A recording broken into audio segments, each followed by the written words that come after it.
Hi friends, ನಮಸ್ಕಾರ ಎಲ್ಲರಿಗೂ. Friends, ಇವತ್ತು ನಂದು ಸಾಯಂಕಾಲ ಅಡುಗೆ ಮಾಡ್ತಾಯಿದ್ದೆ. ಹಾಗೆ ಸಾಯಂಕಾಲದೊಂದು ಮಿನಿ ವ್ಲಾಗ್ ಆಗುತ್ತೆ ಅಂತ ಹೇಳಂದು ವಿಡಿಯೋ ಮಾಡ್ತಿದ್ದೀನಿ. ಬರೀ ನಾನಿಲ್ಲಿ ಏನು ಮಾಡ್ತಿದ್ದೀನಿ ಅಂತ ಹೇಳಂದು ತೋರಿಸ್ತೀನಿ. ನಾನಿಲ್ಲಿ ಫಸ್ಟಿಗೆ ಬದನೆಕಾಯಿ ಪಲ್ಯ ಮಾಡೋಕ್ಕೆ ತಯಾರಿ ಮಾಡ್ಕೊಂಡಿದ್ದೀನಿ ಫ್ರೆಂಡ್ಸ್. ನಾನು ಒಂದು ಮೀಡಿಯಮ್ ಸೈಜಷ್ಟು ಈರುಳ್ಳಿ ತೊಗೊಂಡಿದ್ದೀನಿ. ಹಾಗೆ ಮೀಡಿಯಮ್ ಸೈಜಷ್ಟು ಟೊಮೆಟೊ ಹಣ್ಣು ತೊಗೊಂಡಿದ್ದೀನಿ. ಅದು ಆಮೇಲೆ ಬದನೆಕಾಯಿ ಉದ್ದುದ್ದಕ್ಕೆ ಮೂರನ್ನು ನಾನಿಲ್ಲಿ ಹೆಚ್ಚಿಟ್ಕೊಂಡಿದ್ದೀನಿ. ನಾನು ವಿಡಿಯೋ ಸ್ಕಿಪ್ ಆಗಿಬಿಟ್ಟೆ ಫ್ರೆಂಡ್ಸ್, ಅದಕ್ಕೋಸ್ಕರ ಇಲ್ಲಿ ಬಂದಿಲ್ಲ. ಮೂರನ್ನು ನಾನು ಉದ್ದುದ್ದಕ್ಕೆ ಹೆಚ್ಚಿ ಇಟ್ಕೊಂಡಿದ್ದೀನಿ. ಹಾಗೆ ಬಾಣಲೆಕಾಯಿ ಹಾಕಿಟ್ಟು ಎಣ್ಣೆ ಹಾಕಿದೆ 2 ಸ್ಪೂನಷ್ಟು. ಎಣ್ಣೆ ಕಾದ ನಂತರ ನಾನಿಲ್ಲಿ ಈರುಳ್ಳಿನ ಹಾಕ್ಕೊತಿದ್ದೀನಿ. ಈರುಳ್ಳಿನ ಒಂದು ಸ್ವಲ್ಪ ಬಾಡಿಸ್ಕೋಬೇಕು, ತೀರಾ ಹಣ್ಣಾಗುವವರೆಗೂ ಬಾಡಿಸ್ಕೋಬೇಕು ಪೂರ್ತಿ. ಒಂದು ಸ್ವಲ್ಪ ಅದು ಕ್ರಿಸ್ಪಿ ಇರಬೇಕು. ಹಾಗೆ ಒಂದು ಸ್ವಲ್ಪ ಈರುಳ್ಳಿನ ಹಾಕಿ ನಾನಿಲ್ಲಿ ಬೇಯಿಸ್ಕೊಂಡಾದ ನಂತರ ಟೊಮೆಟೊನ ಹಾಕ್ತಿದ್ದೀನಿ. ಅದರಲ್ಲಿ ಈರುಳ್ಳಿ ಮತ್ತು ಟೊಮೆಟೊನ ಉದ್ದುದ್ದಕ್ಕೆ ನಾನು ಹೆಚ್ಚಿಟ್ಕೊಂಡು ಅದನ್ನು ಈರುಳ್ಳಿ ಟೊಮೆಟೊನ ಚೆನ್ನಾಗಿ ಫ್ರೈ ಮಾಡ್ಕೊತೀನಿ. ಇದೊಂದು ಸ್ವಲ್ಪ ಬೇಯಬೇಕು ಅಂತ ಅಂದರೆ ಆದಷ್ಟು ಬೇಗ ಟೊಮೆಟೊ ಹಣ್ಣು ಈರುಳ್ಳಿ ಬೇಯೋದಕ್ಕೋಸ್ಕರ ನಾನು ಒಂದು ಸ್ವಲ್ಪ ಉಪ್ಪು ಹಾಕ್ಕೊತೀನಿ. ಉಪ್ಪು ಅಂದರೆ ರುಚಿಗೆ ಪಲ್ಯಕ್ಕೆ ಎಷ್ಟು ಬೇಕು ರುಚಿಗೆ ತಕ್ಕಷ್ಟು ಉಪ್ಪನ್ನು ನಾನಿಲ್ಲಿ ಹಾಕ್ಕೊಂಡು ಟೊಮೆಟೊ ಹಣ್ಣು ಈರುಳ್ಳಿನ ಎರಡನ್ನೂ ಬೇಯಿಸ್ಕೊತೀನಿ. ಚೆನ್ನಾಗಿ ಈರುಳ್ಳಿ ಟೊಮೆಟೊ ಹಣ್ಣು ಆದ ನಂತರ ನಾನಿಲ್ಲಿ ಇದಕ್ಕೆ ಮಸಾಲೆ ಪುಡಿಗಳನ್ನು ಹಾಕ್ತಾ ಹೋಗ್ತೀನಿ.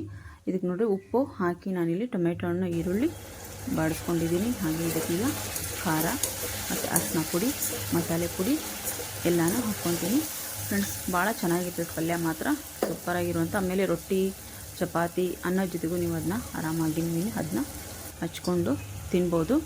ಬಹಳ ಚೆನ್ನಾಗಿರುತ್ತೆ ನೋಡಿರಿ. ನಾನೀಗ ಟೊಮೆಟೊ ಹಣ್ಣು ಈರುಳ್ಳಿ ಬೆಂದಾದ ನಂತರ ಖಾರ ಹಾಕ್ಕೊಂಡಾದ ನಂತರ ಅರಿಶಿನ ಪುಡಿ ಆದ ನಂತರ ನಾನು ಮಸಾಲೆ ಪುಡಿನ, ಗರಂ ಮಸಾಲ ಪೌಡ್ರನ್ನ ಇಲ್ಲಿ ಹಾಕ್ಕೊಂಡು ನಿಮ್ಮ ಮನೇಲಿ ಯಾವುದು ಮಸಾಲೆ ಪೌಡ್ರ್ ನೀವು ಯೂಸ್ ಮಾಡ್ತೀರೋ ಆ ಮಸಾಲೆ ಪೌಡ್ರು ಹಾಕ್ಕೋಬೋದು. ಹಾಕ್ಕೊಂಡು ನಾನಿಲ್ಲಿ ಚೆನ್ನಾಗಿ ಅದು ಎಣ್ಣೆ ಬಿಡೋ ಮಟ್ಟ ನಾನಿಲ್ಲಿ ಒಗ್ಗರಣೆನ ಚೆನ್ನಾಗಿ ಬೇಯಿಸ್ಕೊಂಡಿದ್ದೀನಿ ನೋಡಿರಿ. ಬೇಯಿಸ್ಕೊಂಡಾದ ನಂತರ ನಾನಿಲ್ಲಿ ಗುರಳ್ ಪುಡಿ ಅಂತಾರಲ್ಲ, ಶೇಂಗಾ ಪುಡಿನಾದರೂ ಹಾಕ್ಬೋದು ನೀವು, ಇಲ್ಲ ಗುರಳ್ ಪುಡಿ ಅಂತ ಹೇಳಂದು. ಗುರಳ್ ಪುಡಿ ಅಂದರೆ ನಮಗೆ ಉತ್ತರ ಕರ್ನಾಟಕದಲ್ಲಿ ಗೊತ್ತಿರುತ್ತೆ, ಆದರೆ ಗುರಳ್ ಪುಡಿ ಅಂತ ಹೇಳೋದು ಸಿಗುತ್ತೆ. ಎಳ್ಳು ಪುಡಿನ ಅಂತ ಆಗುತ್ತೆ. ಅದನ್ನು ನಾನು ಸ್ವಲ್ಪ ಸೌತೆಕಾಯಿ ಪಲ್ಯ, ದೊಣ್ಣಗಾಯಿ ಮತ್ತು ಬದನೆಕಾಯಿ ಇಂಥದಕ್ಕೆಲ್ಲ ಹಾಕೋದಕ್ಕೆ, ಆಮೇಲೆ ಕಾಳಿನ ಪಲ್ಯ ಏನಾದರೂ ಮಾಡಿದರೆ ಹಾಕೋದಕ್ಕೋಸ್ಕರ ನಾವನ್ನ ಪೌಡ್ರ್ ಮಾಡಿ ಇಟ್ಕೊಂಡಿರ್ತೀವಿ.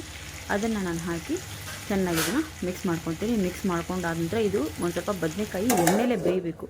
ಎಣ್ಣೆಲೇ ಬೇಯಿಸ್ಕೋಸ್ಕರ ನಾನು ಮುಚ್ಚಿ ಚೆನ್ನಾಗಿ ಒಂದು ಸ್ವಲ್ಪ ಬೇಯಬೇಕು ಎಣ್ಣೆಲಿ. ಆ ರೀತಿ ನಾನು ಬೇಯಿಸ್ಕೊತೀನಿ. ಚೆನ್ನಾಗಂದ್ರೆ ಒಂಥರ ಚೆನ್ನಾಗಿ ಆಗ್ತಾವೆ ಎಣ್ಣೆಲೇ ಬೇಯ್ತಾವಲ್ಲ ಬದನೆಕಾಯಿ ಪಲ್ಯ, ಇನ್ನೂ ರುಚಿಯಾಗುತ್ತೆ. ಅದಕ್ಕೋಸ್ಕರ ಇದನ್ನು ಎಣ್ಣೆಲಿ ಬೇಯಬೇಕಾದ್ರೆ ನಾವು ಒಂದು ಸ್ವಲ್ಪ ಕೊಬ್ಬರಿನ ತುರಿದಿಟ್ಕೊಂಡು ಇದರಲ್ಲಿ ಹಾಕಬೇಕು. ನಾವು ನೀರು ಹಾಕೋಕ್ಕಿಂತ ಮುಂಚೆನೇ ನಾವು ಒಂದು ಸ್ವಲ್ಪ ಈ ಕೊಬ್ಬರಿನೂ ಇದನ್ನು ಚೆನ್ನಾಗಿ ಬೇಯಬೇಕು ಅಂತೇಳಂದು ಇದನ್ನು ಹಾಕಿ ಒಂದು 2 ನಿಮಿಷ ಅದನ್ನ ಆದಮೇಲೆ ನಾನು ಇಲ್ಲಿ ನೀರು ಹಾಕ್ಕೊಂಡಿದ್ದೀನಿ.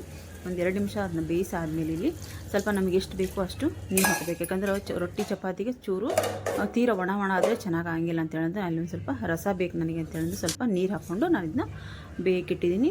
ಅದನ್ನ ಅಲ್ಲಿ ಮುಚ್ಚಿಟ್ಕೊಂಡು ನಾನಿಲ್ಲಿ ಬೆಂಡೆಕಾಯಿನ ಹೆಚ್ಕೊತಿದ್ದೀನಿ. ನೋಡ್ರಿ, ನಾನು ಹಾಲನ್ನು ಕಾಯಿಸಿಟ್ಕೊಂಡಿದ್ದೀನಿ. ಇದು ಮುಚ್ಚಿಟ್ಟಿಲ್ಲ, ನಾನೇನು ಬಿಸಿ ಅದಾವೆ, ಹಾಗಾಗಿ ಹಾಲನ್ನು ಚೆನ್ನಾಗಿ ಕೆನೆ ಬರಬೇಕು ಅಂತೇಳಂದು ಪೂರ್ತಿ ಆರಬೇಕಲ್ಲ, ಅವು ಆರಿದ್ರೆ ಚೆನ್ನಾಗಿ ಕೆನೆ ಬರುತ್ತೆ. ನಾನು ಇದ್ರಾಗ ಬೆಣ್ಣೆನೂ ತೆಗಿತೀನಿ. ಒಂದು ಸರ್ತಿ ಅದನ್ನು ನಿಮ್ಗೆ ವಿಡಿಯೋ ಮಾಡಿ ನಾನು ಹಾಕ್ತೀನಿ. ಚೆನ್ನಾಗಿ ದಪ್ಪ ಬರುತ್ತೆ ಕೆನೆ, ಪೂರ್ತಿ ಹಾಲು ಆರಿದರೆ ಚೆನ್ನಾಗಿ ಕೆನೆ ಬರ್ತದೆ. ಅದಕ್ಕೋಸ್ಕರ ನಾನು ಅದನ್ನ ಮುಚ್ಚದೆ ಹಾಗೆ ಇಟ್ಟಿದ್ದೀನಿ. ಇಲ್ಲಿ ಬೆಂಡೆಕಾಯಿನ ನಾನು ಹೆಚ್ಕೊತಿದ್ದೀನಿ. ನೋಡ್ರಿ, ಕೆಳಗೆ ನಾನೊಂದು ಬಡ್ಡಿ ಇಟ್ಕೊಂಡಿದ್ದೀನಿ, ಅಂದರೆ ಸಣ್ಣದೊಂದು ಕಟ್ಟಿಗೆ ಪೀಸ್ ಅದು. ಅದನ್ನು ನಾನು ಈರುಳ್ಳಿ ಟೊಮೆಟೊ ಹೆಚ್ಚಾಗಿ ಇಟ್ಕೊಂಡಿದ್ದೀನಿ. ಹಾಗಾಗಿ ಅದ್ರ ಮೇಲೆ ನಾನು ಒಂದು ಪೇಪರ್ ಇಟ್ಟಿದ್ದೀನಿ ಫ್ರೆಂಡ್ಸ್. ಪೇಪರ್ ಇಟ್ಟು ನಾನು ಇಲ್ಲಿ ಬೆಂಡೆಕಾಯಿನ ಹೆಚ್ಕೊತಿದ್ದೀನಿ. ಅಂದರೆ ಇದು ಬೆಂಡೆಕಾಯಿ ಲೋಳೆ ಏನಿರುತ್ತೆ ಅದು ಎಲ್ಲನೂ ಈಗ ಅದು ಹೆಚ್ಚುವಂಥದ್ದು ಕಟ್ಟಿಗೆ ಪೀಸ್ ಇರುತ್ತೆ, ಅದೇನು ಲೋಳೆ ಆಗಂಗಿಲ್ಲ. ಹಾಗಾಗಿ ನಾನು ಪೇಪರ್ ಹಾಕಿ ಅದನ್ನ ಚೆನ್ನಾಗಿ ಅವನು ಹೆಚ್ಕೊಂಡು ಆದ ನಂತರ ಅದನ್ನ ನೋಡ್ರಿ, ನಮ್ಮ ಬದನೆಕಾಯಿ ಪಲ್ಯ ರೆಡಿ ಆಗೈತಿ ನೋಡ್ರಿ. ಹೌದಾ, ಇದೆಲ್ಲ ಪೂರ್ತಿ ಅದಾದ ನಂತರ ನಾವು ಒಂದು ಅದೇ ಪೇಪರಲ್ಲಿ ನಾವು ಚಾಕುನ ನೀಟಾಗಿ ಒರೆಸ್ಬಿಟ್ರೆ ನಮಗೆಲ್ಲೂ ಲೋಳೆ ನಮಗೆಲ್ಲೂ ಹತ್ತಂಗಿಲ್ಲ. ಒಂಥರ ಟಿಪ್ಸ್ ಫ್ರೆಂಡ್ಸ್ ಇದೊಂದು ನಿಮ್ಗೆ. ನೋಡ್ರಿ, ಇದನ್ನ ಇಟ್ಕೊಂಡೆ ಆದ ನಂತರ ನಮ್ಮ ಬದನೆಕಾಯಿ ಪಲ್ಯ ರೆಡಿ ಆಗೈತಿ. ನಾನು ಅದನ್ನ ಪಕ್ಕಕ್ಕೆ ಎತ್ತಿಟ್ಕೊಂಡು ಒಂದು ಬಾಣಲೆ ತೊಗೊಂಡು, ಇದು ಕಬ್ಬಿಣದ ಬಾಣಲೆ ನಮ್ಮದು ಇದರಲ್ಲಿ ನಾನು ಹುರ್ಕೊತಿದ್ದೀನಿ. ಈ ಬೆಂಡೆಕಾಯಿನ ಚೆನ್ನಾಗಿ ಹುರ್ಕೋಬೇಕು. ಬಾಣಲೆ ಆದ ನಂತರ ನಾನಿಲ್ಲಿ ಬೆಂಡೆಕಾಯಿನ ಹಾಕಿ ಚೆನ್ನಾಗಿ ಹುರ್ಕೊತೀನಿ. ಅಂದರೆ ಒಂದು ಸ್ವಲ್ಪ ಮಧ್ಯಕ್ಕೆ ಸ್ವಲ್ಪನೇ ಎಣ್ಣೆ ಹಾಕಿದ್ದೀನಿ, ನಾನು ಜಾಸ್ತಿ ಹಾಕಿಲ್ಲ. ಇಲ್ಲಿ ಹುರಿಯೋವಾಗ ಸ್ವಲ್ಪ ಎಣ್ಣೆ ಹಾಕಿ ಹುರ್ಕೊಂಡಿದ್ದೀನಿ. ನಾನು ಇಲ್ಲಿ ಏನು ಮಾಡ್ತೀನಿ ಅಂದರೆ ನಾನಿದು ಈರುಳ್ಳಿ ಟೊಮೆಟೊ ಹಣ್ಣನ್ನು ಒಂದು ಮೀಡಿಯಮ್ ಸೈಜ್ ಈರುಳ್ಳಿ ಟೊಮೆಟೊ ಹಣ್ಣು ತೊಗೊಂಡಿದ್ದೀನಿ ನಾನಿಲ್ಲಿ. ಇದನ್ನು ನಾನು ಸಪ್ರೇಟಾಗಿ ಒಗ್ಗರಣೆ ಹಾಕೋಂಗಿಲ್ಲ. ಇದನ್ನು ಸಪ್ರೇಟಾಗಿ ಒಗ್ಗರಣೆ ಹಾಕೋದ್ರ ಬದಲು ಇದರಲ್ಲೇ ಹಾಕಿದರೆ ಇನ್ನೂ ಸೂಪರಾಗಿರುತ್ತೆ. ಅದೊಂಥರ ಟೇಸ್ಟ್ ಬರುತ್ತೆ. ಸಪ್ರೇಟಾಗಿ ಒಗ್ಗರಣೆ ಹಾಕಿ ನಾವು ಬೆಂಡೆಕಾಯಿ ಪಲ್ಯ ಮಾಡೋದೊಂದು ಟೇಸ್ಟ್ ಬರುತ್ತೆ. ಇದು ಒಂಥರ ಟೇಸ್ಟ್ ಬರುತ್ತೆ ಫ್ರೆಂಡ್, ಸೂಪರಾಗಿರ್ತೈತಿ. ಇದನ್ನು ಆದಷ್ಟು ಬೇಗನೆ ನಾವು ಮಾಡ್ಕೋಬೋದು. ಇದನ್ನು ಒಂದು ಸರ್ತಿ ಈ ಪಲ್ಯ ಒಂದು ಸರ್ತಿ ನೀವು ಟ್ರೈ ಮಾಡಿ ನೋಡಿರಿ. ನನಗೆ ಟೊಮೆಟೊ ಹಣ್ಣು ಈರುಳ್ಳಿ ಹಾಕಿ ಚೂರು ಬಾಡಿಸ್ಕೊಂಡೆ. ಒಂದು ಸ್ವಲ್ಪ ಬೆಂಡೆಕಾಯಿ ಒಂದು ಅರ್ಧ ಬೆಂದಾದ್ಮೇಲೆ ನಾನು ಟೊಮೆಟೊ ಹಣ್ಣು ಈರುಳ್ಳಿ ಹಾಕ್ಕೊಂಡು ಚೆನ್ನಾಗಿ ಅದನ್ನ ಮಿಕ್ಸ್ ಮಾಡ್ಕೋಬೇಕು, ಅದನ್ನ ಬೇಯಿಸ್ಕೋಬೇಕು. ಅದರಲ್ಲೇ ನಾನು ಉಪ್ಪು ಹಾಕ್ಕೊಂಡಾದ ನಂತರ ಅದನ್ನು ಒಂದು ಸ್ವಲ್ಪ ಬಾಡಿಸ್ಕೊಂಡಾದ ನಂತರ ಖಾರ ಹಾಕ್ಕೊಂಡು ಮೇಲೆ ಒಂದು ಸ್ವಲ್ಪ ಎಣ್ಣೆ ಹಾಕ್ಕೊಂಡ್ಬಿಟ್ರೆ ನಮ್ಮ ಬೆಂಡೆಕಾಯಿ ಪಲ್ಯ ಸೂಪರಾಗಿ ಟೇಸ್ಟಿಯಾಗಿ ಬರುತ್ತೆ ಫ್ರೆಂಡ್ಸ್. ಈ ರೆಸಿಪಿನ ಒಂದು ಸರ್ತಿ ನೀವು ಟ್ರೈ ಮಾಡಿ ನೋಡಿರಿ. ಜಾಸ್ತಿ ಎಣ್ಣೆನೂ ಬೇಡ, ಹಾಗೆ ಒಗ್ಗರಣೆ ಹಾಕುವಂಥ ಅವಶ್ಯಕತೆಯೂ ಇರಲಿಲ್ಲ. ನನ್ನ ಬೆಂಡೆಕಾಯಿ ಪಲ್ಯ ಆಗಲೇ ರೆಡಿ ಆಯಿತು ನೋಡ್ರಿ. ಅದ್ರ ಮೇಲೆ ನಾನು ಕೊಬ್ಬರಿ ತುರಿದು ಹಾಕ್ಕೊಂಡು, ಇದಕ್ಕೆ ಮಸಾಲೆ ಪುಡಿನೂ ನಾನು ಹಾಕಿಲ್ಲ.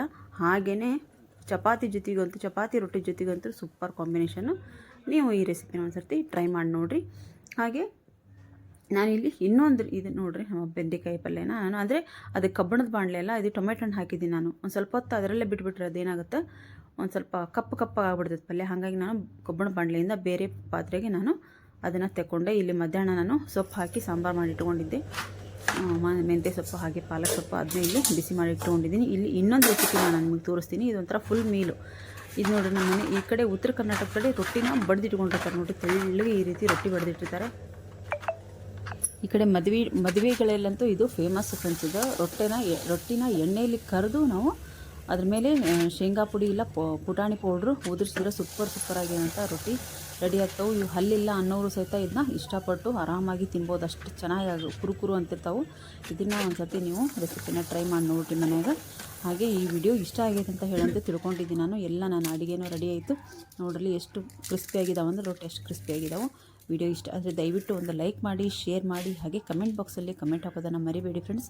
ನನ್ನ ಚಾನಲನ್ನು ಯಾರು ಇನ್ನೂ ಸಬ್ಸ್ಕ್ರೈಬ್ ಮಾಡ್ಕೊಂಡಿಲ್ವೋ ದಯವಿಟ್ಟು ಸಬ್ಸ್ಕ್ರೈಬ್ ಮಾಡಿಕೊಂಡು ವಿಡಿಯೋ ನೋಡಿ. ಮತ್ತೆ ನಾನು ಮುಂದಿನ ವಿಡಿಯೋದಲ್ಲಿ ಸಿಗ್ತೀನಿ. ಈಗ ಊಟದ ಸಮಯ. ಬಾಯ್ ಫ್ರೆಂಡ್ಸ್, ಬಾಯ್.